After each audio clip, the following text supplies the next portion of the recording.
গাড়ির নিচে লাশ, পানির নিচে লাশ। কয়েকদিন আগে তোমরা ফেসবুকের গোলামরা দেখছো না, বিদেশ থেকে আসছে টাকার বস্তা নিয়ে, সন্তান পরিবার নিয়ে বাড়িতে রওয়ানা, রাস্তার পাশে গাড়ি বইরা সব মরে গেল। আল্লাহর বান্দা কাঁদতেছে, বিদেশ থেকে আসলাম, বাড়ি পর্যন্ত যেতে পারলাম না, সন্তানও নাই, স্ত্রীও নাই। কিসের দুনিয়ার রং তামাশা? বাড়িওয়ালার বাড়ির দিকে তাকাও, বাড়িওয়ালা বাড়ি বানাইছে কিন্তু ঘুমাইতে পারে না, মামলার ভয়। কি হবে এই বাড়ির বাড়াই করে? টাকাওয়ালা ব্যাংকে টাকা রাখছে, উঠাইতে পারে না, মামলার ভয়। রবিউল আউয়ালে আসছেন আর গেলেন, দিন কি? সোমবার। আসার টাইম রাত দিনের মধ্যখান, সবহ সাদিক। যাওয়ার টাইম জহুরের নামাজের আগে, সোমবার দিন রসুলের ইন্তেকাল।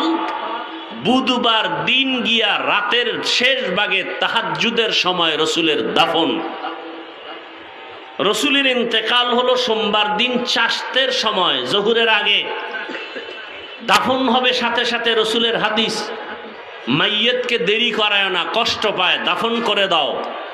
রসুলের দাফনে দেরি হলো কেন? বুধবার দিন গিয়া রাতের বেলায় দাফন কেন? জবানের দ্বারা কাউকে কষ্ট দিও না। প্রকৃত মানুষকে, আমরা এখানে সবাই কি হাকিকতে মানুষ হতে পারি না। বক্তা হইছি ঠিক, মানুষ হই নেই।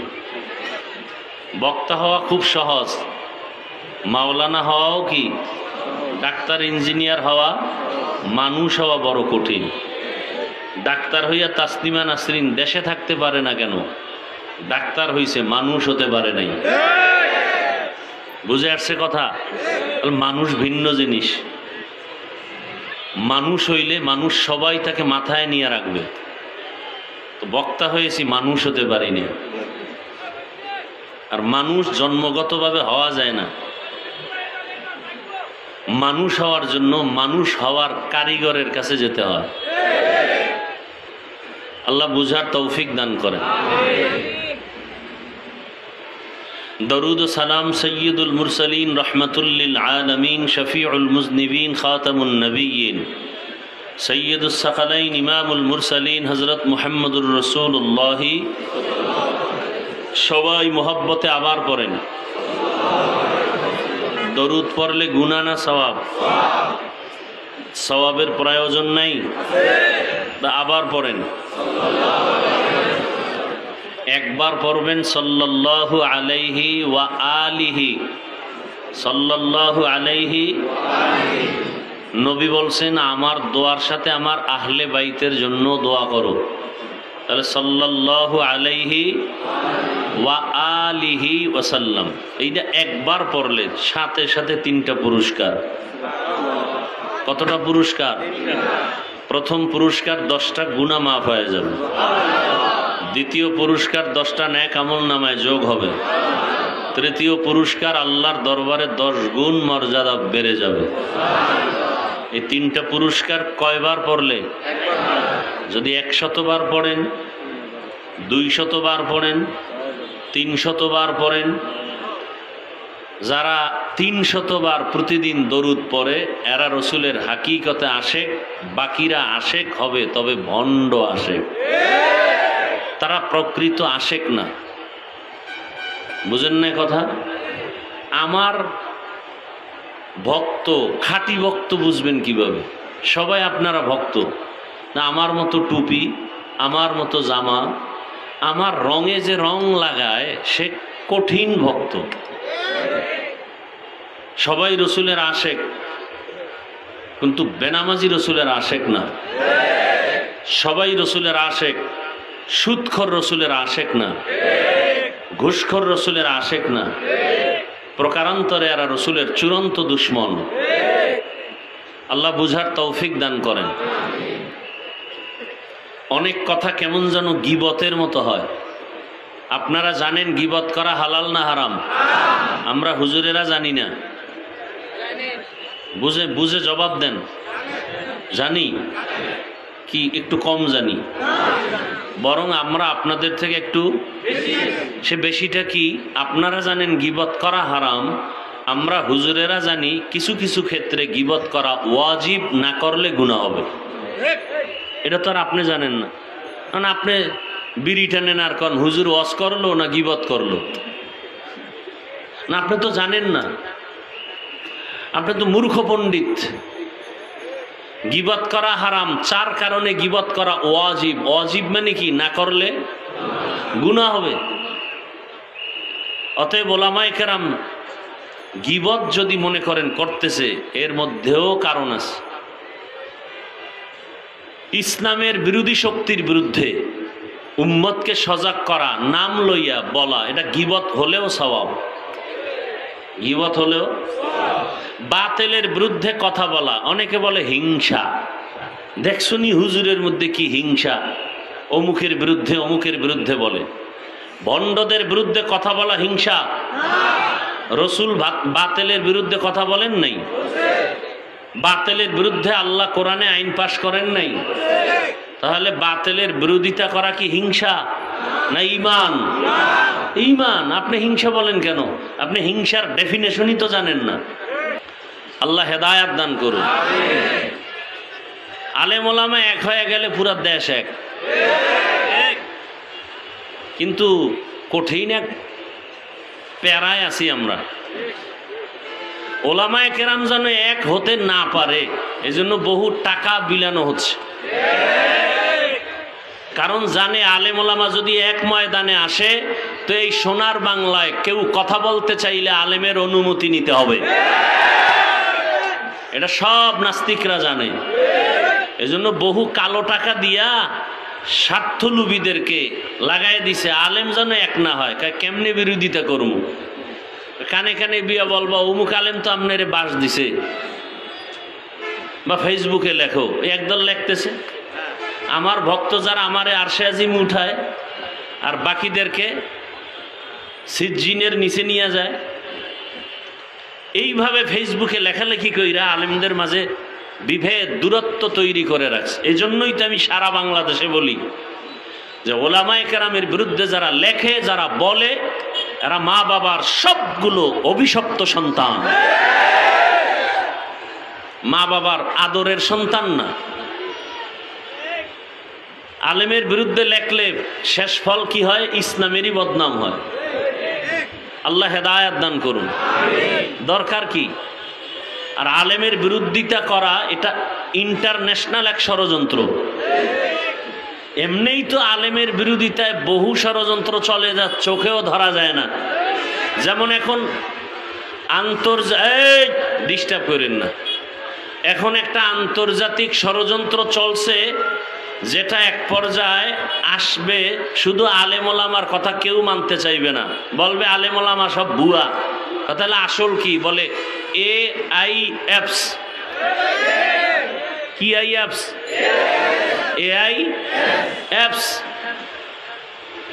আই মানে কি? আই অর্থ কি ইংলিশে? এই যে অ্যাপসটা, এটা কত দ্রুতগামী জানেন?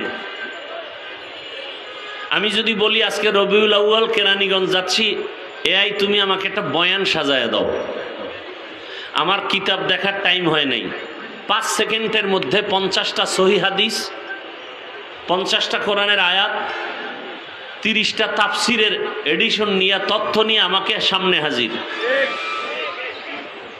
আপনি যে তথ্য খুঁজিয়াও পাবেন না। AI কে বলেন এই তথ্য দাও, পৃথিবীর কোন রাষ্ট্রের কি চান, কোন ভাষায় চান, সব আপনার সামনে 5 সেকেন্ডে রেডি। যাগো ইমান দুর্বল, এরা আস্তে আস্তে ওদিকে গিয়া হঠাৎ করে বলবে না হুজুর খারাপ, এই AI ঠিক, হুজুর বেঠিক। ফট করে এই AI এর ব্যাখ্যা যে যেভাবেই দেন, সহজে বলেন তো এই অ্যাপস এটা একটা সংগঠনের পক্ষ থেকে, এটা কন্ট্রোল করে কে? চরমনের পীর সাহেব, তাবলিগ জামাত, জামাত ইসলামী, দেওবন্দি কওমি। বলেন তো এই অ্যাপসটাকে কন্ট্রোল করে কারা? Israel, America. মুসলমানের বন্ধু না চিরন্তন দুশ্মন? দুশ্মন যদি আপনাকে সালাম দেয়, বুঝতে হবে উদ্দেশ্য খারাপ। খুব সাবধান। দুশ্মন যদি মিষ্টি খাওয়ায় বুঝতে হবে ভিতরে বিষ আছে। খবরদার, ইহুদি খ্রিস্টান মুসলমানের চূড়ান্ত দুশ্মন, কোনো সন্দেহ নেই। ওরা যদি আমাদের আদর করে তাহলে বুঝতে হবে এর পেছনে কাহিনী আছে। খুব সাবধান, খুব সাবধান। তো এক সময় এই এআই অ্যাপস ইসরায়েল থেকে আস্তে আস্তে ফট করে দাজ্জাল এসে বলবে এটা আমার। এই এআই অ্যাপস যে সংগঠনের প্রতীক, এটার মনোগ্রাম হলো এক চোখ। মনোগ্রাম কি? এক চোখ। দাজ্জালের কয় চোখ? গ্রাস করে ফেলতেছে গোটা দুনিয়াকে ইহুদি খ্রিস্টান। সৌদি আরবে গিয়ে দেখলাম বিভিন্ন সাইনবোর্ডের মনোগ্রাম এক চোখ। আমেরিকা কয় আমগো মনোগ্রাম ব্যবহার করো, কি চাও সব দিব। দূরের থেকে তাকাইলে দেখবেন মনোগ্রাম এক চোখ। দাজ্জাল এসে বলবে এটাই আমি। দুর্বল ঈমানওয়ালারা বলবে তুমি আমাদের খোদা হওয়ার যোগ্য। আল্লাহ হেদায়েত দান করুন। বড় কঠিন হালাত। কিয়ামতের আগে আর রসুল আসবেন না আপনাদেরকে ঈমানের দাওয়াত দিতে। কিয়ামত পর্যন্ত এই জাতিকে সঠিক রাস্তা দেখাবে, শান্তির পথ, মুক্তির পথ, সম্মানের পথ, নিরাপদ জীবন যাপনের পথ দেখাবে একমাত্র উলামায়ে কেরাম, আর কেউ। অতএব এই জাতির জন্য চিরন্তন বন্ধু উলামায়ে কেরাম, আর বাকি সব চান্দাবাজ আর ধান্দাবাজ। ওলামায়ে কেরাম এই জাতির জন্য নিঃস্বার্থভাবে যে মেহনত করে আর কেউ করে না। প্রমাণ, এক মিনিটে এক প্রমাণ। করোনার কথা ভুলে গেছেন? মনে আছে? বাবাকে করোনায় ধরেই ফেললো। বাবার দুই কুলাঙ্গার শিক্ষিত সন্তান ট্রিপল মাস্ক লাগায় দরওয়াজা আটকায়া দিয়া এলাকার গরিবের কয় লাশটা টেনে রাস্তায় দিয়া টাকা দিব। লাশ টেনে রাস্তায় নিয়ে গেল, জানালা লক করে দিল। কুলাঙ্গার শিক্ষিত দুই সন্তান জানালা দিয়া তাকায় দেখলো না বাবার লাশ কুকুর খেলো না জানাজা হলো। ইতিহাস মানুষকে ক্ষমা করে না, ইতিহাস ভুলে যাবেন না। সেই সময় আমার দেশের টুপিওয়ালা আলেমরা সেই করোনার শত শত লাশ কাঁধে নিলেন, গোসল করালেন, কাফন পরালেন, জানাজা পড়ালেন, কবরে দাফন করলেন। একজন হুজুরেও করোনায় মরে নাই। দুনিয়ার স্বার্থে বলেন। আর একটা 30 সেকেন্ড উদাহরণ দিচ্ছি। সরকারি চাকরি যারা করে বা বেসরকারি চাকরি করে, দ্রুত জবাব দিবেন তাদের ডিউটি দৈনিক কত ঘন্টা? নিম্নে বেতন কত? বলেন। নিম্নে 20,000 বেতন, প্রতিদিন ডিউটি কত? 8 ঘন্টা। এরপরে টেবিলের নিচে বাম হাতে কত মুক্তা তো পাওয়াই যায়। পৃথিবীর কোথাও না পাওয়া গেলে সোনার বাংলায় পাওয়া যায়। কি? আচ্ছা বলেন তো, মসজিদের ইমাম সাহেব যারা আছেন তাদের ডিউটি কত ঘন্টা? বলেন। মাসে বেতন কত? এই যে অল্প টাকা বেতন, তাও কি নগদ না বাকি? মসজিদের সভাপতির বেতন 100 টাকা, সেক্রেটারি 50, বেশি দেওয়া যাবে না তো সভাপতি অপমান হবে। তাও মাসে মাসে ঠিক মতো দেওয়া হয় না। ইমাম সাহেব আন্দোলন করছেন, জুমার সূরা কি উল্টা দিকে পড়ছেন? নিঃস্বার্থভাবে রিমান্ডের মতো থাকে মসজিদে। এক ওয়াক্ত নামাজ না পড়াইলে রিক্সার ড্রাইভার রিমান্ডের মতো ধরে ফেলে, গেছিলেন কই? ইমাম সাহেব বলে কে তুমি? বলে আমি রিক্সার ড্রাইভার। এত পাওয়ার কেন? বলে 5 টাকা মাসে বেতন দেই, সে পাওয়ার। এরকম বেয়াদব আছে না নাই? তাহলে পুরা 24 ঘন্টা মসজিদের ডিউটি করে 5,000 টাকা দেন, 10,000 টাকা দেন, এর থেকে জুলুম জমিনে আর কি হতে পারে? কিন্তু কোন আলেম কি বরদোয়া করছে? তাহলে এর থেকে আপনাদের আপন বন্ধু আর কারা? এই জন্য যুবকদেরকে বলে যাই, 200 থেকে 500 টাকা খরচ করে ব্যানার বানাও, পুরা এলাকায় ছড়ায়া দাও, ব্যানার টানাও। এ জাতির জন্য নিঃস্বার্থ বন্ধু ওলামায়ে কেরাম, বাকি সব চান্দাবাজ আর ধান্দাবাজ। আল্লাহ হেদায়াত দান করুন। হাত নামান, বসেন, স্লোগান টোলোগান দিয়েন না। স্লোগান তো আসতেছে নির্বাচনের সময়, ও সময় তো দিতে হবে না, সেই সময় রিজার্ভ রাখেন। ভোটের আগের রাত্রে টাকা খাবেন, টাকা খাইবেন যারা আমাকে বয়ানে ধরবে না তারা কম খাবেন না, আমার অনুরোধ। জনমের মতো টাকা খাবেন, ভোটটা দিবেন ইসলামের পক্ষে। কারণ এই বাংলাদেশে কোনো মায়ের সন্তান বাবার টাকায় মাস্তানি করতে পারে না। জনগণের টাকা নিয়ে আঙ্গুল ফুলে কলা গাছ। অতএব ওরা টাকা দিলে বেশি বেশি দিতে বলবেন, যে দে আমাদের টাকা আমাদের দে, খাইয়া লইয়া মোনাজাতটা দিয়ে ভোটটা দিবেন ইসলামের পক্ষে। জালেমদের হেদায়াত দান করেন, হেদায়াত না থাকলে ধ্বংস করে দেন আল্লাহ। জালেমদের হেদায়াত দান করেন, হেদায়াত না থাকলে ধ্বংস করে দেন আল্লাহ।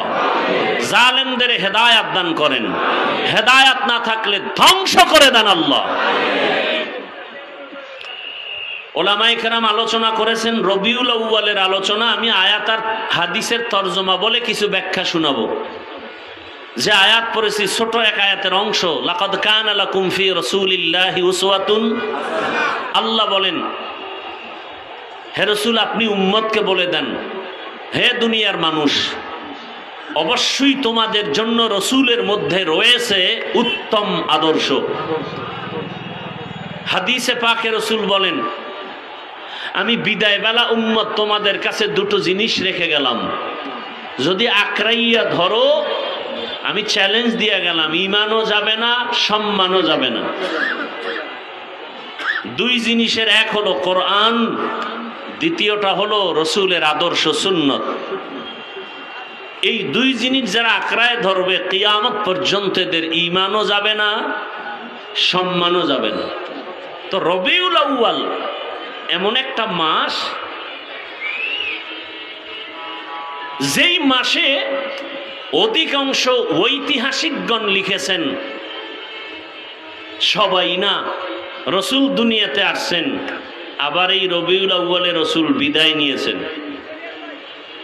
তবে রসুল কোন মাসে আসছেন এ নিয়েও অনেক মতভেদ আছে। রমাজানে আসছেন এ কথাও আছে, তবে অধিকাংশ মতামত রবিউল আউয়ালে আসছেন।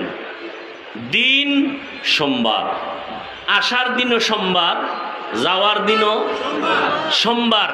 টাইমও আলাদা, তারিখও আলাদা। আসার তারিখ কেউ বলেন রবিউল আউয়ালের 8, কেউ বলেন 9, কেউ বলেন 11, কেউ বলেন 12, আরো অনেক মতামত আছে। এখন আমি বলছি এটাই মানতে হবে বিষয়টা এমন না, বরং আরো সহজ হয়ে গেছে। আপনি গুগলে সার্চ দেন রহমতের নবী কোন মাসে আসছেন, কোন তারিখে আসছেন, গুগলে সার্চ দিলে ডিটেলস চলে আসবে। কতটা তারিখ নিয়ে ইখতিলাফ আছে, মতবিরোধ আছে, সব আসবে। অতএব আমার কথা আপনার মানতে বাধ্য না, বাকি আমি স্মরণ করায় দিতেছি, খেয়াল করেন। রবিউল আউয়ালে আসছেন আর গেলেন, দিন কি? সোমবার। আসার টাইম রাত দিনের মধ্যখান সবহ সাদিক, যাওয়ার টাইম জহুরের নামাজের আগে সোমবার দিন রসুলের ইন্তেকাল। বুধবার দিন গিয়া রাতের শেষ ভাগে তাহাজ্জুদের সময় রসুলের দাফন। রসুলের ইন্তেকাল হলো সোমবার দিন চাশতের সময়, জহুরের আগে। দাফন হবে সাথে সাথে, রসুলের হাদিস, মাইয়তকে দেরি করায় না, কষ্ট পায়, দাফন করে দাও। রসুলের দাফনে দেরি হলো কেন? বুধবার দিন গিয়া রাতের বেলায় দাফন কেন? এটাও ভিন্ন আলোচনা, যদিও সিরাতের আলোচনার অংশ। এখানে লেখা আছে সিরাতুন নবী উপলক্ষে মাহফিল। কি উপলক্ষে? রসুলের শান সম্পর্কে আমরা বাংলাদেশে 3টা শব্দ বেশিরভাগ দেখতে পাই, আর একটা শব্দ আছে। একটা শব্দ সিরাতুন নবী, আর একটা শব্দ মিলাদুন নবী, আর একটা শব্দ দেখি দাওয়াতুন নবী, আর একটা শব্দ আছে ওয়াফাতুন নবী। কয়টা শব্দ? ভালো করে খেয়াল করবেন। সিরাতুন নবী, মিলাদুন নবী, দাওয়াতুন নবী, ওয়াফাতুন নবী। প্রথম আপনারা জানবেন অর্থ পরে, এই চারোটা শব্দ পৃথিবীর সব থেকে দামি রসুল রহমতের নবীর শানের শব্দ। এটা আগে একমত হন। এই চারোটা শব্দ চরমনায়ের হুজুরের শানে ব্যবহার হয়, কোন পীর সাহেবের শানে ব্যবহার হয়। এই চারোটা শব্দ মুসা নবীর বেলায় ব্যবহার হয়, ইব্রাহিম নবীর বেলায় ব্যবহার হয়। এই চারোটা শব্দ শুধুমাত্র কেবলমাত্র রহমাতুল্লিল আলামিনের শানের শব্দ। নবী, মিলাদুন নবী, দাওয়াতুন নবী, ওয়াফাতুন নবী। কার শানের শব্দ? রসুলের শানের শব্দ। অসম্মান করা যাবে? এক নাম্বার সবক আজকের মাহফিলের। দুই নাম্বার সবক, এই চারোটা শব্দের ভিতরে সব থেকে পাওয়ারফুল শব্দ সিরাতুন নবী। সব থেকে পাওয়ারফুল শব্দ বলবেন কিভাবে? ওয়াফাতুন নবী বললে সিরাতুন নবী নাই। শুধু মিলাদুন নবী যদি আলাদা করেন সেখানে সিরাতুন নবী নাই। যদি দাওয়াতুন নবী আলোচনা করেন সেখানে সিরাতুন নবী নাই। আর সিরাতুন নবী মানি এর মধ্যে সব আছে। কথা বলেন না কেন? তাহলে সিরাতুন নবী এই চারোটার মধ্যে পাওয়ারফুল শব্দ। আমি কোনো পক্ষ বিপক্ষ বুঝি না, আমি রসুলের পক্ষ বুঝি। সোজা কথা, আমি রসুলের আশেক, আমি রসুলের আদরের দাড়িওয়ালা আশেক, আমি রসুলের চাহিদা মতে টুপিওয়ালা আশেক, আমি রসুলের আদেশ মতে পাঁচ ওয়াক্ত নামাজওয়ালা আশেক। যারা নামাজ পড়ে না আশেক নামের ভণ্ড। যদি টুপি না রেখে সুদ খায়, ঘুষ খায়, বেপর্দায় চলে, তারা আশেক দাবি করলে ইসলামের জন্য অপমান। এরা আশেক নামের কলঙ্ক। জমিনে রসুলের আশেক ছিলেন খাজা মাইনুদ্দিন চিশতি আজমিরি, বড় আশেক বড় পীর আব্দুল কাদের জিলানী, খাজা মাইনুদ্দিন চিশতি, শাহজালাল, শাহপরান, শাহ মখদুম, শাহ আলী, খানজাহান আলী, নিজামুদ্দিন আউলিয়া, কুতুবুদ্দিন বখতিয়ার কাকি, আব্দুল কুদ্দুস গাঙ্গুহি, এরকম যারা যারা আছে বলেন তো এদের দাড়ি ছিল না? এ মঈনুদ্দিনের ভক্ত দাড়ি কই? শাহজালালের পর্দা করেন নাই, নামাজ পড়েন নাই, তো শাহজালালের ভক্তরা নামাজ পড়েন না কেন? তাহলে আপনারা বুয়া আশেক, ভণ্ড আশেক, আমরা নামাজি দাড়িওয়ালা টুপিওয়ালারা হাকিকতে আশেক। বাকি আমাদের কোনো সাইনবোর্ড লাগানোর প্রয়োজন নাই। আর সে আজিমে কবুল হলে আমি কামিয়াব। চরমনার সৈয়দ ফজলুল করিম রহমতুল্লাহ আলাই বলতেন যে আল্লাহ যদি আমাকে মাফ না করেন, তোমরা কবরে ফুলের মালা দিলে লাভ কি? আর আল্লাহ যদি ক্ষমা করে দেন, তুমি জুতা মারলে কি ক্ষতি? তো আল্লাহর আরশে আজিমে যদি তোমার আশেক নাম না লেখা হয়, তুমি দাবি করে লাভ কি? আল্লাহ বুঝার তৌফিক দান করেন। তাহলে রসুল আসলেন রবিউল আউয়ালে, চলে গেল না? বলেন না কেন ভাই? মাঝখানে সময় গেল কতদিন খবর নাই। আসলেন রবিউল আউয়ালে, চলেও গেলেন রবিউল আউয়ালে, মাঝখানে সময় কাটলো কতদিন? এখন আমি প্রশ্ন করব তাদেরকে যারা বলে রসুল কখনোই মরে নাই। আছে না নাই? আর এক দল বলে রসুল যে একবার মইরা গেছে আর জিন্দাই হয় নাই। ধর্ম নিয়ে বাড়াবাড়ি, শ্রেষ্ঠ দেশ বাংলাদেশ, কথা ঠিক না? এবং কিলাকিলিও বেশি। এই যে মদিনা মক্কা ঘুরে আসলাম, কেউ নামাজে হাত বুকে বাঁধে, কেউ নাবির নিচে, কেউ হাত সাইডে দিয়ে দাঁড়ায় রয়েছে, কেউ কেবলার দিকে পাও দিয়ে ঘুমায়, একামতের সময় উঠা নামাজে দাঁড়ায় গেছে, অজু নাই, এগো দিল পরিষ্কার। কেউ দেখলাম খোদার কসম তাকায় দেখতেছে, সেজদা দিতেছে, সেজদায় গিয়ে একটা পকেট থেকে কাঠের টুকরা বের করে কপালের নিচে দেয়। ইবলিস সেজদা করে জমিন না পাক করছে, এই জন্য ওরা জমিনে সেজদা দেয় না, কাঠের উপরে দেয়। কেউ জোরে আমিন বলে, কেউ আস্তে বলে। এত যে লাইনের মুসলমান মক্কা মদিনায় ঝগড়া লাগছে কতদিন, কিলাকিলি কইরা মারা গেছে কেউ। সোনার বাংলায় এত ঝগড়ার বরকত কেন? কে জোরে আমিন বলল, কে আস্তে আমিন বললে নিয়ে দ্বন্দ্ব। মসজিদ পর্যন্ত আলাদা, কারা 8 রাকাত তারাবি পরে, কারা 20 রাকাত পরে, নিয়ে দ্বন্দ্ব করে, মসজিদ আলাদা। কি এই হলো আমাদের মুসলমানের হালাত। আল্লাহ রসুল কি বলছেন? আসল মানুষ কাকে বলে? নবী বলেন খায়রুন নাস মান ইয়ানফাউন নাস, সব থেকে ভালো মানুষ তো ওই ব্যক্তি যার দ্বারা অন্যে নিরাপদ থাকে, কষ্ট পায় না। আর আমরা ইচ্ছা করে কষ্ট দেই, দিতে পেরে খুশি, অমুখের এমন কথা বলছি জাগাত কান্দে দিস, এটা আমার মতো বেদ্যবের দ্বারা সম্ভব কেউ পারতো না, কারণ আমার উপরে মা বাবার বড্ড আছে তো, এই জন্য আমি পারি, যারে পারি রাস্তায় কাদায় দিই। এরকম বেয়াদব আছে না নাই? আল্লাহ হেদায়াত দান করুন। তো রসুল আসলেন রবিউল আউয়ালে, চলেও গেলেন রবিউল আউয়ালে, মাঝখানে দিন কাটলো কতদিন? 63 বছর। যারা বলে রসুল কখনো মরেই নাই, তাহলে বলো 63 বছরের হিসাব কেন? 63 বছরের হিসাব কেন? যাই হোক, এগুলো একটা একটা জবাব দিলে অনেক সময়। এবার আসেন, নবী দুনিয়াতে আসলেন, চলে গেলেন, 63 বছরের হায়াত, নবী আসলেন কেন? এই হলো এক প্রশ্ন। নবী নিয়ে আসলেন কি কারণে? আল্লাহ পাঠাইলেন, আবার 63 বছর পরে চলে গেলেন কেন? এবং রেখে গেলেন কি? এই টোটাল মূল আলোচনা দুই কথা, নবী নিয়ে আসলেন কি, রেখে গেলেন কি। বাংলায় তার সংক্ষেপ 1 মিনিটে জবাব। নবী দুনিয়াতে আসলেন উত্তম আদর্শ নিয়া, আর রেখে গেলেন দুইটা জিনিস, একটা হলো কোরআন, আর একটা হলো রসুলের প্রেসক্রিপশন 23 বছরের সুন্নতি আদর্শ। তাহলে নিয়ে আসলেন কি? শেষ। এই 1 মিনিটও হয় না, শেষ। নবী নিয়ে আসলেন কি? উত্তম। রেখে গেলেন কয় জিনিস? কোরআন আর রসুলের সুন্নাহ। কোরআন আর সুন্নাহ মনে থাকবে তো ইনশাআল্লাহ। এবার বিস্তারিত, রসুল কি নিয়ে আসলেন? উত্তম আদর্শ।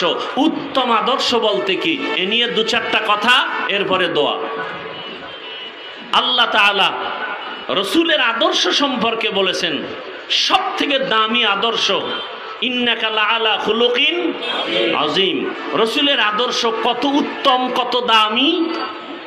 বলে রসুলের আদর্শ এত দামি যার কোনো তুলনা নাই।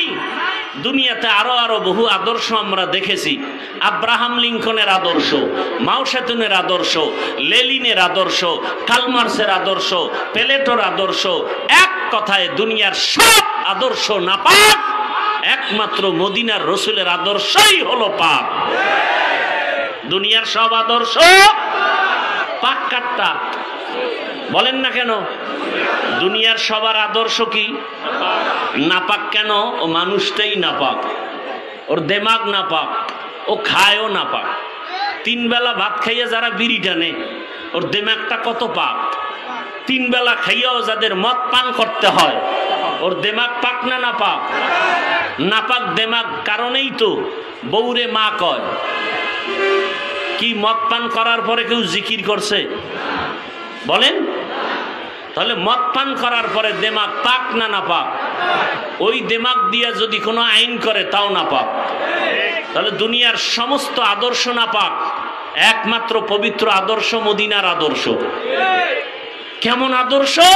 যারা পালন করে, লালন করে, এরাও পবিত্র অবস্থায় চলে।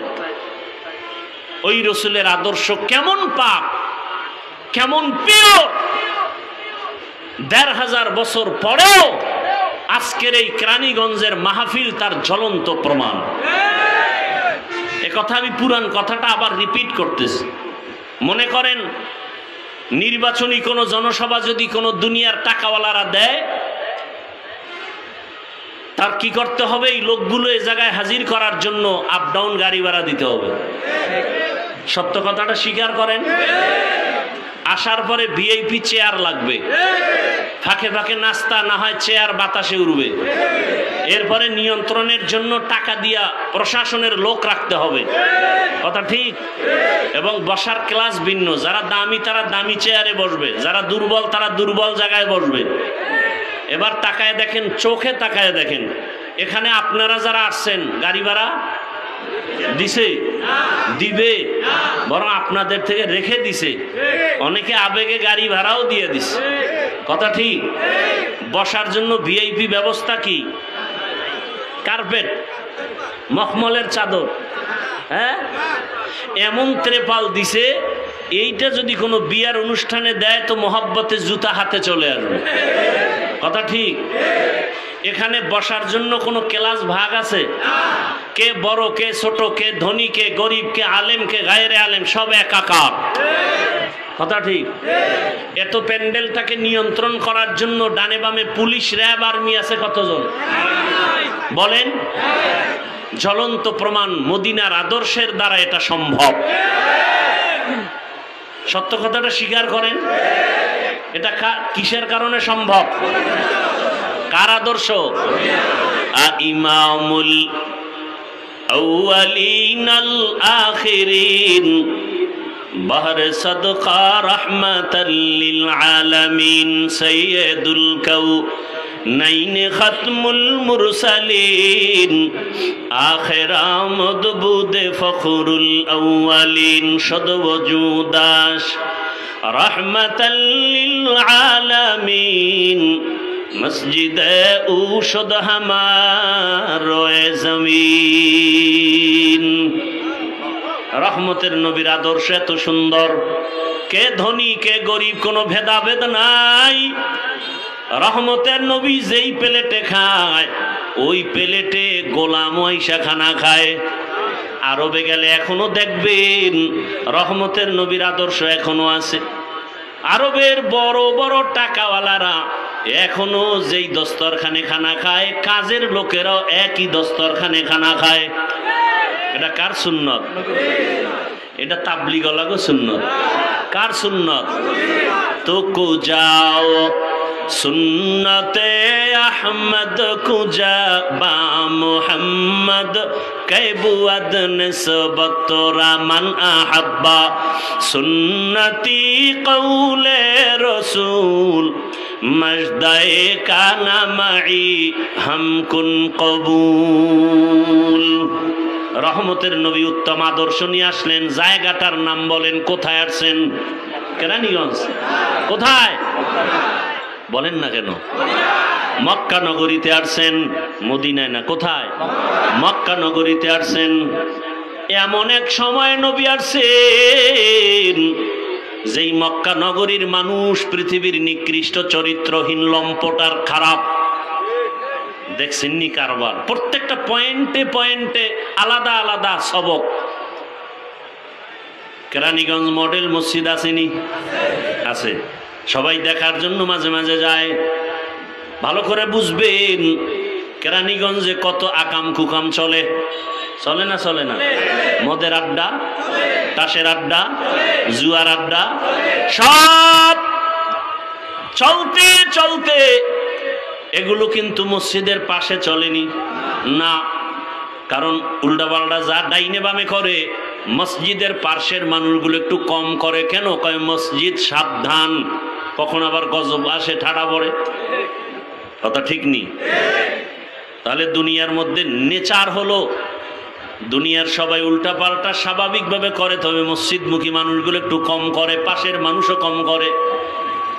দুনিয়ার সব মানুষ খারাপ হতে পারে চূড়ান্ত, কিন্তু বাইতুল্লাহর পাশের মানুষ খারাপ হলেও তো অন্যদের তুলনায় কম হবে। কিন্তু না, ইতিহাস বলে পৃথিবীতে মক্কার পাশের মানুষের মতো খারাপ আর নাই। এত বড় দামি ঘরের পাশের মানুষ এত খারাপ কেন? আর ঘরটা কেমন দামি? বাইতুল মুকাররমের মতো দামি। ইন্না আউয়ালা বাইতি উযিআ লিন-নাস লাল্লাযী বিবাক্কাতা মুবারাকাও ওয়া হুদা মুবারাকাও ওয়া হুদাল লিল আলামিন। জমিনের মধ্যে আল্লাহ একটা ঘর বানাইছেন, বাইতুল্লাহ, হেদায়েতের ঘর, ইবাদতের ঘর। কেমন দামি একটা ঘর! যেই ঘরের দিকে প্রথম নজর যে দিবে, নজরটা পড়া মাত্র মালিকের কাছে যা চাইবে সাথে সাথেই কবুল। আরো আস্তে করে বলেন। বাইতুল্লাহ এমন একটা দামি ঘর, ঢুকিয়া কেউ সীমানায় ঢুকে যদি কেউ বলে একবার বলে আল্লাহ, সাথে সাথে 1,00,000 বার আল্লাহ বলার সওয়াব পেয়ে যাবে। আতিনা ফি দারে দুনিয়ানা হাসান, আতিনা ফি দারে উকবানা হাসান, ইয়া গিয়াসাল মুস্তাগীসিন ইহদিনা লিফতিখারা বিন উলুমে ওয়াল গিনা। हर गड़ी दे नेको तू तैयार है, जू न मांगे उससे तू बेजार है। বিষয় কি? সেন্টারের সাথে সম্পর্ক নাই। মুসলমানের ইমানের মূল সেন্টার কই? কাবা। আল্লাহর অল টাইম ওখানে আল্লাহর কুদরতের রহমত অবতীর্ণ হয়। রহমতের নবীর জন্মভূমি, এত বড় দামি এক জায়গা। পৃথিবী নামক গ্রহটা আল্লাহ বানাইছেন, আগে বানাইছেন কাবার স্থানটা, এরপরে বাকি জায়গা পৃথিবীর মধ্যখান জায়গা। ওই কাবা এত দামি যে কাবার দিকে তাকায় থাকলেও সওয়াব, শুধু তাকায় থাকবে সওয়াব, তওয়াফ করলে তো সওয়াব আছেই। যেই কাবার সামনে গেলে সব এক হালাত কে ধনী কে গরিব কে আলেম কে মূর্খ কোনো ভেদাভেদ নাই, সবাই 2টা কাফন পরো। মরার আগে মরার কাফন লাগাও। কালা না সাদা? সাদা কাফন একটা বডির মধ্যে লাগাও, আর একটা পরনে লাও, সেলাই দিও না। আমরা হুজুরেরা সব সময় টুপি পরে থাকি, ওখানে গিয়েও কি একটু চিন্তা করি সবাই যখন এক লাইনে আমরা আলাদা টুপি দেই, চালাকি চলবে? ধনীরও যেই হালাত, গরিবেরও সেই হালাত। পাগলের মতো আশিক, এরা মালিকের আশিক, আল্লাহর আশিক হইয়া সব একই মাওলার দরবারে একই আওয়াজে ভিক্ষা চায়, লাব্বাইক আল্লাহুম্মা লাব্বাইক লাব্বাইক লা শারীকা লাকা লাব্বাইক ইন্নাল হামদা ওয়ান নি'মাতা লাকা ওয়াল মুলক লা শারীকা লাক। রিকশাওয়ালা ওই আওয়াজ না তারটা আলাদা, দেনেওয়ালা তো জায়গা মতো দিবেন, কিন্তু ডাকার সবার একই আওয়াজ, কোনো আলাদা নাই। ওখানে সবাই মাওলার আশেক। কার আশেক বলেন না কেন? আচ্ছা, আমি মাওলার আশেক বলছি না, আল্লাহর আশেক বলার পরে কারো অন্তরে কোনো প্রশ্ন? এটারে আমি যদি বাংলায় বলি মাওলার পাগল, তো এই চুলখানি অনেকের শুরু। আল্লাহর ওখানে যাইয়া পাগল হয়ে যায় মানুষ। আরে বেটা, সোনার বাংলার সোনার রত্ন ঘুমিয়ে আছেন টুঙ্গিপাড়ার এলাকায় শামসুল হক ফরিদপুরি রহমতুল্লাহ আলাইহি। তিনি তো বলেছেন, আইয়ুব খানকে ধমক দিয়ে বলেছিলেন, আইয়ুব খান টাকা দিয়ে গরু কিনা যায়, শামসুল হকরে কিনা যায় না। সেই শামসুল হক বলেছেন, পৃথিবীর সব মানুষ পাগল, একটা মানুষও পাগল ছাড়া নাই। কেউ টাকার পাগল, কেউ ক্ষমতার পাগল, কেউ নারীর পাগল, কেউ গাড়ির পাগল, কেউ বাড়ির পাগল। কথা বলেন না কেন? যে ক্ষমতার পাগল ও ঘুমাইয়াও দেখে ক্ষমতা, নামাজে দাঁড়াইয়াও দেখে ক্ষমতা। যে নারীর পাগল সে 24 ঘন্টা নারী নারী জিকির আর ফিকির। যে বাড়ির পাগল 24 ঘন্টা তার বাড়ি বাড়ি জিকির আর ফিকির। এই সব পাগলের মধ্যে একদল পাগল আছে, এরা নারীর পাগল না, টাকার পাগল না, ক্ষমতার পাগল না, বাড়ির পাগল না। এই পাগলগুলো শুধুমাত্র আমার আল্লাহ তাআলার পাগল। কার পাগল? तू दिल में तू आता है समझ में नहीं आता, तू दिल में तू आता है समझ में नहीं आता, बस जान लिया मैं तेरे पहचानो यही है, बस जान लिया मैं तेरे पहचानो यही ही। যে টাকার পাগল সে টাকা তালাশ করে, ঠিক নেই? যে ব্যক্তি টাকার পাগল সে টাকা টাকা চায়। যে ক্ষমতার পাগল সে বলে টাকা লাগবে না ক্ষমতা চাই। যে নারীর পাগল কায় মা বাপ লাগবে না নারী চাই, ঠিক নেই? আর যে ব্যক্তি আমার আল্লাহ তাআলার আশিক ওই বান্দা বলে টাকা লাগবে না বাড়ি লাগবে না ক্ষমতা লাগবে না, আমি কিছুই চাই না, আমার মালিক মাওলাকে চাই। तेरा आईना आलमे रंग बू है जिधर दिखता हो उधर तू ही तू है। तेरा आईना आलमे रंग बू है जिधर दिखता हो उधर तू ही तू है। हीचे कसदर मुल्के उ अंबाजो ने कौले उरा लहने ने आवाज ने। আল্লাহকে পাওয়ার জন্য আশেক আল্লাহরে কই ভাইবা আল্লাহরে দেখছনি লন্ডন যাইয়া দেখবা আল্লাহকে কয় না। আল্লাহ দেখার আয়না হলো আল্লাহর সৃষ্টি। কয় বিল্ডিংটা এত সুন্দর বানানোওয়ালা ইঞ্জিনিয়ার না জানি আরো কত সুন্দর, ঠিক না? বিল্ডিং এত সুন্দর প্রমাণ করে ইঞ্জিনিয়ার কি? কথা বলেন না কেন? আমার আল্লাহ কত সুন্দর, আমার আল্লাহর বানানো আসমানের দিকে তাকায় দেখ, আসমান এত সুন্দর বানানেওয়ালারও কত সুন্দর। আল্লাহর বানানো জমিন এত সুন্দর বানানেওয়ালা আল্লাহ কত সুন্দর। এগুলো নিয়ে যারা গবেষণা করে করতে করতে করতে করতে দেওয়ানা হয়ে যায়। এরে জমিন এত সুন্দর বানানেওয়ালা কত সুন্দর, তার একটু দেখতে মনে চায়, তার একটু দেখতে মনে চায়। তখন বান্দা আল্লাহর মোহাব্বতে পাগল পারা হয়ে যায়। একটা নারীর পিছনে পাগল হইয়া দুনিয়ার সব ছাইরা দেয় একটা পুরুষ, ঠিক নেই? অথচ ওই নারীর ঘামের মধ্যে কি মেশকের ঘ্রাণ আছে? আমার মাওলার কুদরত দেখা আশেক কেন পাগল পারা হবে না? ওই বাইতুল্লাহর সামনে গিয়ে ঘুরে আর আওয়াজ দেয় লাব্বাইক, তোমার আশেক হাজির। চোখের পানি ছেড়ে কান্নার আওয়াজ। একবার সিজদায় পড়ে কাঁদে, আবার দৌড়ায়, আবার পাথর মারে। পাগলামি চলতেছে, মাওলার মোহব্বতের পাগলামি। ভাইরা আমার, রহমতের নবী ওখানে আসলেন। এই সংক্ষেপ জবাব। এত খারাপ হওয়ার কারণ হলো এরা মুরব্বী হারা ছিল।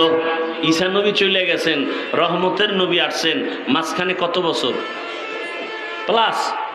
500 বছর প্লাস। মুরব্বী নেই। মুরব্বী না থাকার কারণে নফসকে মুরব্বী বানায় নিছে। কন্যা সন্তানকে অভিশাপ মনে করে। কন্যা আসলেই বাবা মুখটাকে আটকায় রাখে, বাজারে যায় না। বহু বাবা কন্যা সন্তান পেয়ে বেজার হয়ে গলা টিপে মেরে ফেলেছে। কত খারাপ। বর্তমান দুনিয়াতেও কিছু কুলাঙ্গার দেখা যায়, ছেলে হলে খুশি হয়, মেয়ে হলে কষ্ট পায়। বলেন না কেন? এবার কষ্ট পায় বউরে গালাগালি করে। সন্তান দেওয়ার মালিক কি স্ত্রী? আল্লাহ হেদায়াত দান করুন। সন্তান দেওয়ার মালিককে, তো বউরে গালি দেন কেন? লিল্লাহি মুলকুস সামাওয়াতি ওয়াল আরদ ইয়াহাবু লিমান ইয়াশাউ ইনাসান ওয়া ইয়াহাবু লিমান ইয়াশাউ যুকুর আও ইউযাওবিজুহুম যুকরানাও ওয়া ইনাসা ওয়া ইয়াজআলু মান ইয়াশাউ আকিমা ইন্নাহু আলিমুন কাদির।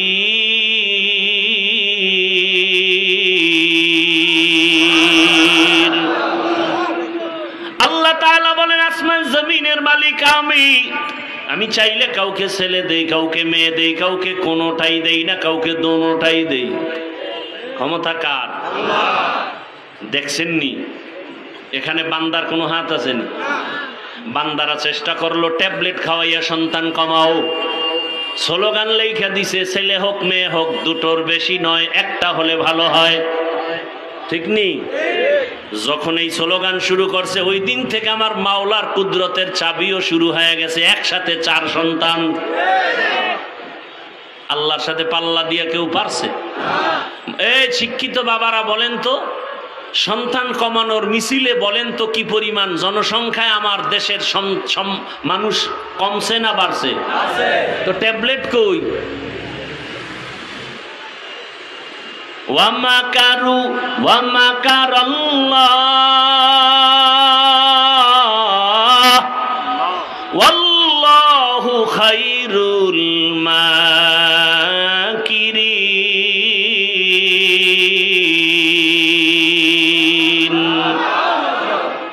আল্লাহর চেয়ে বড় বুদ্ধিওয়ালা কেউ আসেনি?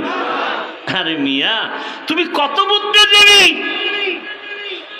মাওলাকে নিয়ে গবেষণা করার বুদ্ধির জীবী তো তোমার নাই। বেশি চালাকি করবা, ভেতরের জীবী হ্যাং হয়ে যাবে।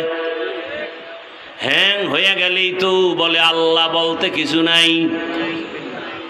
এরে নবীর আশিক, রহমতের নবী আপনাদের এলাকায় উদাহরণ এভাবে দিয়ে, আপনাদের কেরানীগঞ্জ এলাকায় কোথাও হঠাৎ করে মদের আড্ডা শুরু হয়ে গেছে, জুয়ার আড্ডা। এলাকার কিছু যুবকরা দৌড়ে এসে এলাকার হুজুরদের ডাকছে, আলেম ওলামাকে ডাইকা বলে, হুজুর শুনে যান, কেরানীগঞ্জ এলাকায় এখন অমুক জায়গায় নাচ গান চলে, মদের আড্ডা চলে। তাহলে কি করবো? কয় ফিরাইতে হবে। হুজুরে কয় তোমরা বাবা আমি যেখানে না না না যাই না, পরিবেশ না, তাহলে পরিবেশটা তৈরি করো। যারা মোটামুটি ইমানওয়ালা তাগোকে আগে গিয়া তোরা পরিবেশ কর, তারপরে আমরা হুজুরের আসবো। চূড়ান্ত খারাপ জায়গায় হুজুর যাবে? কথা বলেন না কেন? তাহলে মক্কার মানুষ এতটাই খারাপ, এমন জায়গায় শ্রেষ্ঠ রসুলকে পাঠাইলেন কেন? নবীকে তো একটু কম জায়গায় পাঠাইবেন যেখানে কম খারাপ। আল্লাহর কুদরত আলাদা, রোগী যত বড় ডাক্তারও তত বড়। ইমামুল আউয়ালিন আল আখিরিন বহরে সাদকা রাহমাতাল লিল আলামিন। হাজারো বছরের প্রজ্বলিত আগুন নিভে গেল হঠাৎ করে। রহমতের নবী আসছেন, রহমতের বাতাস শুরু হয়ে গেছে। উত্তম আদর্শ নিয়ে আসছেন রহমতের নবী। 63 বছর হায়াত পাইলেন। এই হায়াতের মধ্যে কোনোদিন এমন এক পরিবেশ, নবীর ডানেও দুশ্মন, বামেও দুশ্মন, সামনে পেছনে দুশ্মন। আপন জনেরাও দুনিয়াতে একটা সন্তান আসার পর আপন হয় তার মা বাবা, আর কেউ তেমন আপন না। কিন্তু আমার মাওলা পাকের কুদরত, রহমতের নবীকে পাঠাবার আগে আব্বা জানকে নিয়ে গেলেন। রহমতের নবী আফসোস করে কাঁদে দুনিয়াতে আসিয়া, একদিন বাবা বলে ডাক দিতে পারি না, আমি ইয়াতীম। 6 বছরে আমি মা হারাইয়াও বড় অসহায়। বাবার কবর দেখতে গিয়া মাকেও হারিয়ে ফেলেছে।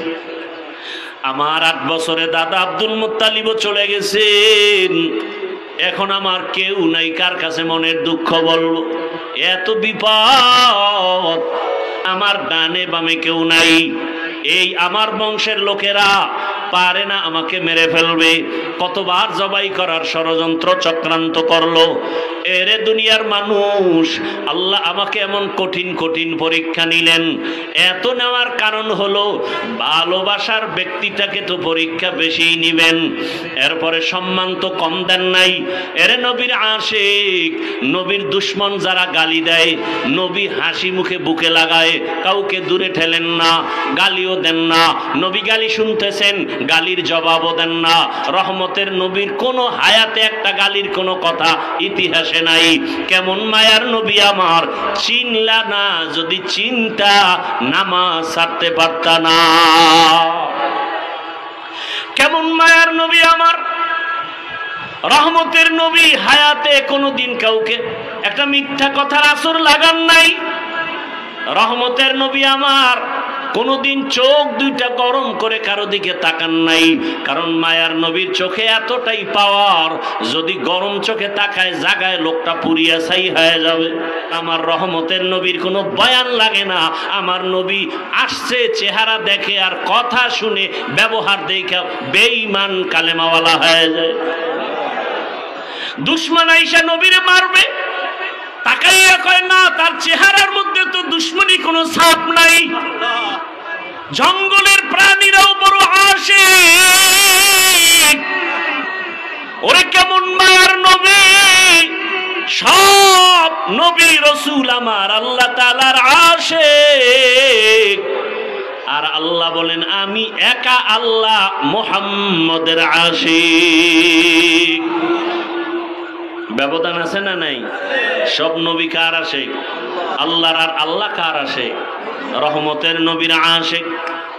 কেমন মায়ার নবী আমার! সব নবীদেরকে আল্লাহ মেরাজ দিয়েছেন জমিনে, আর আমার মায়ার নবীর মেরাজ আল্লাহ দিয়েছেন আরশে আজিমে। রহমতের নবী বলেন মক্কার মানুষগুলো এতটা খারাপ, কন্যা পছন্দ করে না, বিধবা নারী পছন্দ করে না, জ্যান্ত দাফন করে, এতটা খারাপ। সেই সমাজে রহমতের নবী এমন আদর্শ পেশ করলেন, নবী কাউকে গালি দেন না, যে গালি দেয় জবাব দেন না। নবীর আদর্শ দেখে দেখে মক্কার মানুষগুলো এতটাই পিওর হয়ে গেল, জিব্রাইল আমিনকে আল্লাহ লিস্টি দিয়া পাঠায় দিয়া কয় যাও, লিস্টির মধ্যে যাদের নাম আছে রহমতের নবী যেন ঘোষণা দিয়ে দেয় এই লিস্টির মানুষগুলো বিনা হিসাবে জান্নাতি। রহমতের নবী আল্লাহর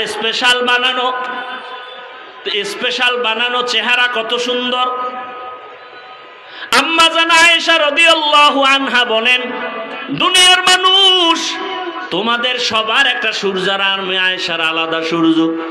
তোমাদের সূর্য সকালবেলা পূর্ব দিকে উঠিয়া পশ্চিম অস্ত যায়, আর আমি আয়েশার সূর্যটা প্রতিদিন এশার নামাজের পরে আমার হুজরায় উদিত হয়।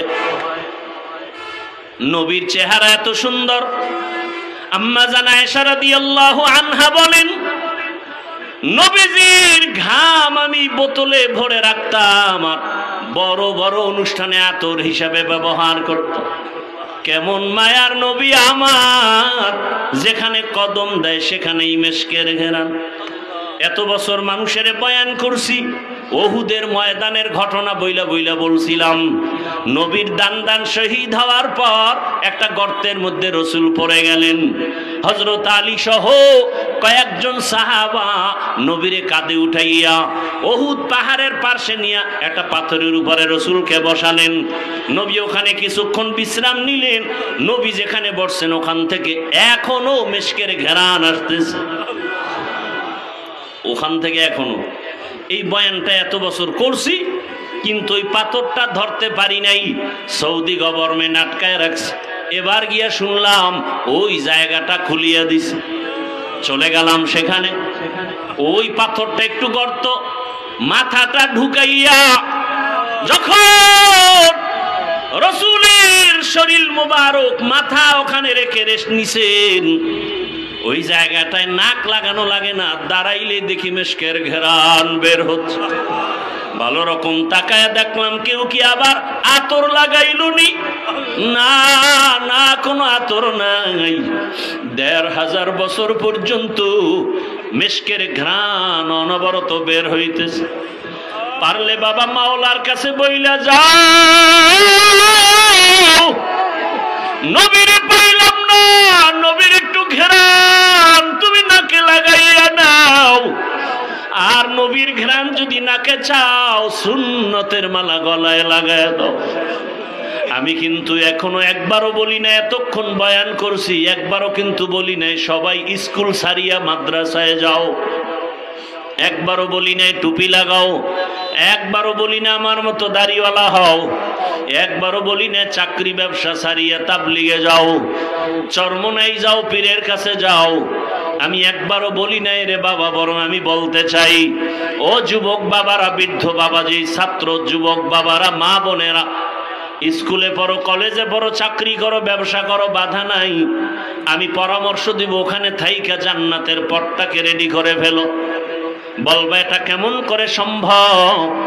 আল্লাহ বিবেক দিছে, বিবেকটাকে প্রশ্ন করে দেখো।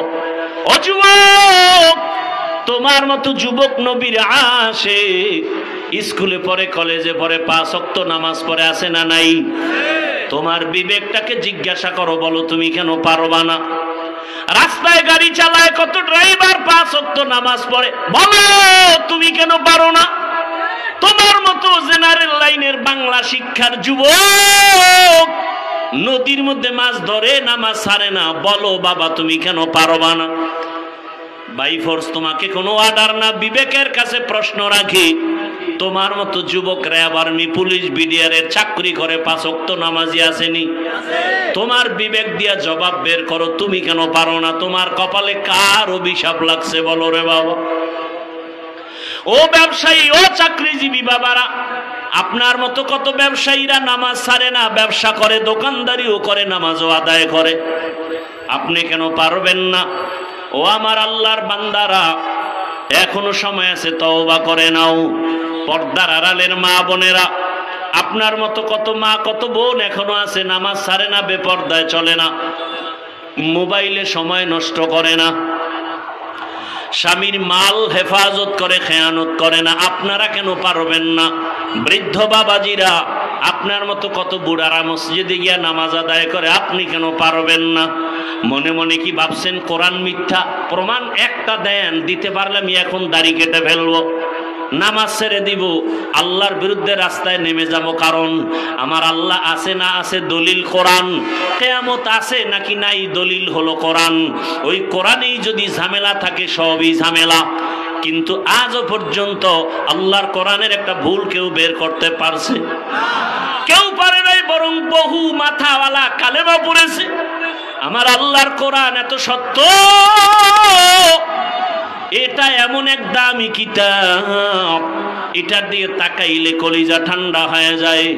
এটা পড়লে সওয়াব, দেখলে সওয়াব, এটার আওয়াজ যত শুনবেন ততই কলিজা ঠান্ডা হয়ে যাবে। এরে নবীর উম্মতের দল, ও যুবক বাবারা, তোমার মতো যুবক স্কুল কলেজে পড়ে, লেখাপড়া করে, চাকরি করে, ব্যবসা করিয়া যদি নামাজ পড়ে, বলো তুমি কেন পারবা না? কয়দিন আর বাহাদুরি করবা? বলো, তোমার মতো বড় বড় বাহাদুর তো করোনায় চলে গেল। মহামারী করোনায় কত বড় বড়রা চলে গেল, টাকার বাহাদুরি দিয়া থাকতে পারে নাই। চোখের সামনে কত ক্ষমতার পাওয়ারওয়ালা সব ধ্বংস হয়ে গেল। কিসের পাওয়ার দেখাও? তাকায় দেখো, গাড়ির নিচে লাশ, পানির নিচে লাশ। কয়েকদিন আগে তোমরা ফেসবুকের গোলামরা দেখছো না? বিদেশ থেকে আসছে টাকার বস্তা নিয়ে, সন্তান পরিবার নিয়ে বাড়িতে রওয়ানা, রাস্তার পাশে গাড়ি বইরা সব মরে গেল। আল্লাহর বান্দা কাঁদতেছে, বিদেশ থেকে আসলাম, বাড়ি পর্যন্ত যেতে পারলাম না, সন্তানও নাই, স্ত্রীও নাই। কিসের দুনিয়ার রং তামাশা? বাড়িওয়ালার বাড়ির দিকে তাকাও, বাড়িওয়ালা বাড়ি বানাইছে কিন্তু ঘুমাইতে পারে না, মামলার ভয়। কি হবে এই বাড়ির বাড়াই করে? টাকাওয়ালা ব্যাংকে টাকা রাখছে, উঠাইতে পারে না, মামলার ভয়। এই টাকার বাহাদুরি করে লাভ কি হবে? করোনায় লাশ আর লাশ। এমন একটা দিন নেই গাড়ির নিচে লাশ পাওয়া যায় না, এমন একটা দিন নেই ঘুমের বিছানায় লাশ পাওয়া যায় না। আর এখন তো নতুন এক সিস্টেম চালু হয়েছে, মারা লাগবে না, তোমাকে মারার জন্য রেডি হয়ে আছে একদল, প্রতিদিন পেছনে ঘুরে মারার জন্য। স্বার্থে আঘাত লাগবে, মা সন্তানের মেরে ফেলবে, সন্তান মাকে জবাই করবে। এই ঘটনা কি আপনারা দেখছেন না দেখেন নাই? তাহলে বাহাদুরি করে কি লাভ? হ্যাঁ, মনের কিছু আশা মানুষের থাকে, শয়তানি আশা। সিনেমা হলে গেলে জানি কি মজা, পার্কে ঘুরলে কি জানি মজা। যারা গেছো যুবকদের পায়ে হাত রেখে বলবো, বাবা জীবনে তো পার্কে কম ঘুরো নাই, শখ মিটাইয়া আড্ডা তো রাতের বেলা মোবাইলে কম দাও নাই, এখনো কি ফিরবা না? এখনো কি তওবা করবা না? মনে চাইছে দাড়ি কাটবা, কেটে ফেলেছো, কারো বাধা মানো নাই। আর কত কত বছর আরো দাড়ি কাটলে মনের আশা পূরণ হবে? আর কতবার সিনেমা হলে গেলে তোমার মনের আশা পূরণ হবে? আর কত মাইয়া নিয়ে আড্ডা দিলে তোমার মনের আশা পূরণ হবে বলো? এবং তোমার হায়াতের বাকি আছে কতদিন তাও বলো? এখনো সময় আছে, তওবা করো। মনটা কি শুধু বুঝাও রে মন, রবিউল আউয়ালে রহমতের নবীর আদর্শের মালা গলায় পড়তে চাই। জীবনে কত নামাজ ছাড়লাম, দাড়ি কাটলাম, বেপরদায় আড্ডা দিলাম, মোবাইল চালাইলাম, মোবাইল চালাইয়া সারা রাত কাটাইয়া কত গুনাহ করলাম, হাতের গুনাহ, চোখের গুনাহ, পায়ের গুনাহ, অন্তরের গুনাহ। আজকে থেকে আর গুনাহ করব না, নামাজ ছাড়ব না। তওবার যদি নিয়ত হয়, আল্লাহকে মনে বুঝে যদি বলতে পারো, হে মালিক, জীবনে আর দাড়ি কাটবো না, নামাজ ছাড়বো না, বেপরদায় চলবো না, মা বাবার সাথে বেয়াদবি করবো না, ওলামায়ে কেরামের পরামর্শ, শিক্ষকের দোয়া নিয়া নবীজির আদর্শ মেনে চলবো। এখনো যদি তওবা করতে পারো, জীবনের মুহূর্তে সব গুনাহ মাফ হয়ে যাবে। ও আল্লাহর বান্দারা, তুমি বলতেছো টুপি মাথায় দিলে মাথা গরম লাগে, আর আমরা 24টা ঘন্টা টুপি মাথায় দেই, কই তু মাথা তো গরম হলো না। টুপির কারণে তো আমগো সম্মানও কমে নাই। তোমরা কেউ আসো, কেউ নাই, কেউ খাও, কেউ খাও না, আমরা টুপিওয়ালাদের কোনো টেনশনই নাই। এরে যুবক, কই দাড়ির কারণে তো সম্মান কমে নাই। এমপি সাহেব দেখলে কয় হুজুর দোয়া করবেন, মন্ত্রী দেখলে বলে দোয়া করবেন, টাকাওয়ালা দেখলে বলে হুজুর দোয়া করবেন, আপনাদের দোয়া ছাড়া উপায় নাই। মাদ্রাসায় পড়েছি, সরকারি কোনো সার্টিফিকেট নাই, কই সার্টিফিকেটের অভাবে তো না খাইয়ে কোনো দিন মরি নাই। বরং টাকার পিছনে তুমি দৌড়াও, আর আল্লাহর প্রিয় বান্দা যারা, টাকা তাদের পেছনে দৌড়ায়। অহংকারী বুঝানোর জন্য বলি না রে বাবা, বুঝাইতেছি ইসলামের লাইনে চললে সম্মান কম নাই। এখনো সময় আছে, তওবা করো। আমার মাওলার আযাব কি তুমি ছোট মনে করেছো? আরে আজকে আমিও তো তোমার মতো টুপি মাথায় না দিয়েও চলতে পারতাম, কেউ আমারে বাধা দিত না। তোমার মতো যদি প্যান্ট শার্ট টাই লাগাইয়া দাড়ি কাইটা রাস্তায় মাস্তানি করতাম, কে ফিরাইতো? বরং আমারে বিএনপি ওয়ালারা ভাড়া করতো, জামাত ভাড়া করতো, আওয়ামী লীগ ভাড়া করতো। তোমার মতো লোক আমগো দরকার। পাথর দিয়া মানুষ মারবা, তোমার মতো সাহসী লোক আমরাই চাই। কিন্তু না রে বাবা, এই টুপির কারণে কত গালি, দাড়ির কারণে কত গালি, মাদ্রাসায় পড়ার কারণে কত গালি। এরপরে এই লাইনে থাইকা কি পরিমাণ গালাগালির শিকার হইয়াছি রে বাবা। এরপরেও তো টুপি ফালাই না, দাড়ি ফালাই না, নামাজ ছাড়ি না। রাত নাই দিন নাই, ছেলে মেয়ে নিয়ে ভাবার সময় নাই। উম্মতের পিছনে সব আলেমরা দৌড়াচ্ছে, দিন নাই রাত নাই, এত মেহনত, তাবলীগওয়ালাদের মেহনত, পীর মাশায়েখের মেহনত, দেওবন্দি কওমি উলামায়ে কেরামের মেহনত। 12 মাস এত দৌড়াই। ও আল্লাহর বান্দারা, পায়ে ধরে ধরে ধরে ধরে বলি, রসুলের আদর্শের মালা গলায় লাগাইও।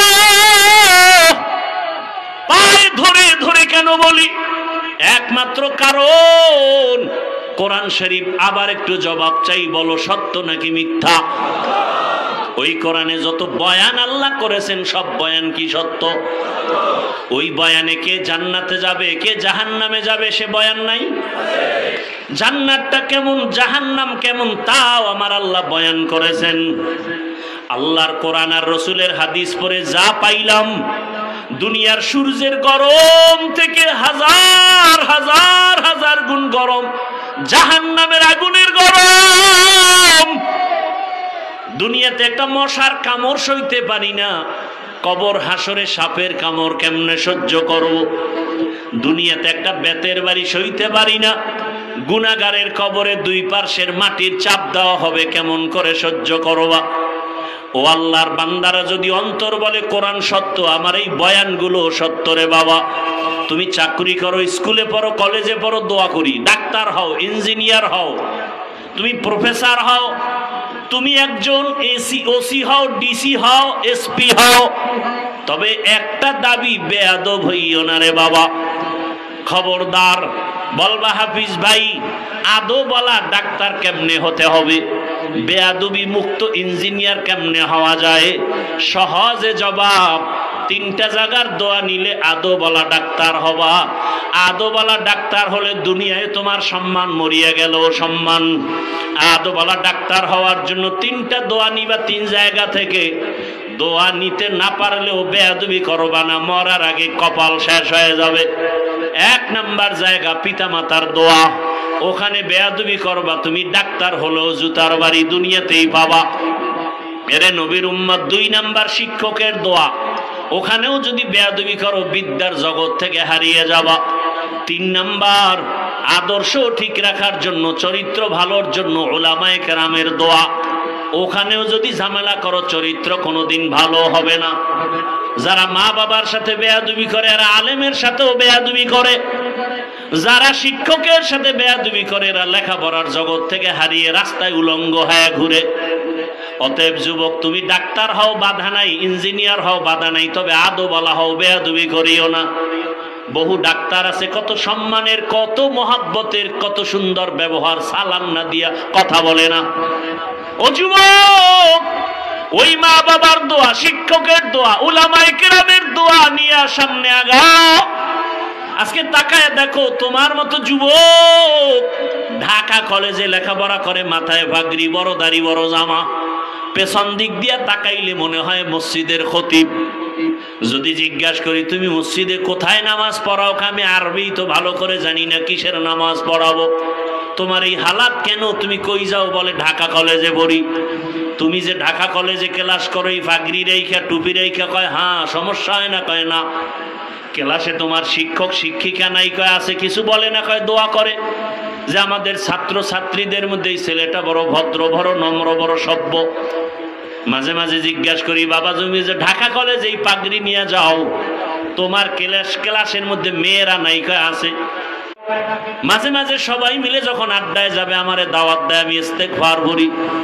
জবাব দেওয়ার আগে আল্লাহর কুদরত, আমার ক্লাসের মেয়েরা জবাব দিয়ে বলে ডিস্টার্ব করিস না, ও আল্লাহর পথে আছে, ওরে ছাইরা দে, আমরা চল। এইভাবে আমি চলতেছি রে বাবা।